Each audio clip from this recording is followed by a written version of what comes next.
was extremely ill. You have to tell me where he was, what he was doing. It was his decision to go in. It's something they termed the shimmer.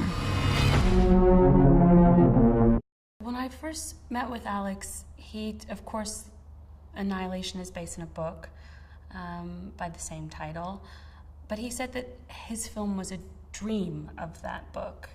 And the film was really about people facing their mortality and the ways in which we either face it or we don't. That it was a film about a marriage that deteriorates and a woman trying to figure out why and retracing her husband's footsteps. For me, it was also a film about nature in a way. I think we're sort of living in a time where with technology, we have sort of messed the environment up enough that we can't even really understand how to get out of it with technology, and that's an interesting sort of thing that we're faced with as people, so the film made me think a lot about that. We've sent in drones and teams of people, But nothing comes back. But something has. You're a biologist. You served in the military. If I knew what happened, I could save his life. It's also a meditation, again, on mortality. It's a film about human dynamics.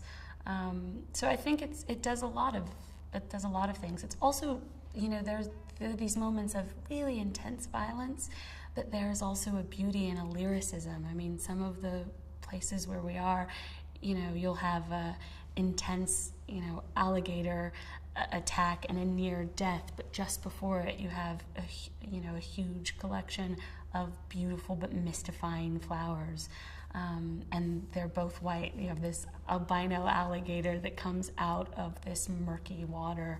So it's a very beautiful film, but also a very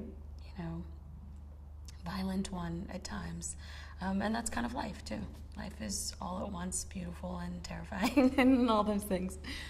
The boundary's getting bigger, it's expanding. We're talking cities, states. You need to know what's inside. So do I. The very first day, we were shooting the movie almost entirely in sequence, apart from some things because of location. So the first thing that we shot was us all kitted up, walking across this great expanse. And in the lexicon of film and film iconography, you have often seen men kitted up with their backpacks and their guns, walking around.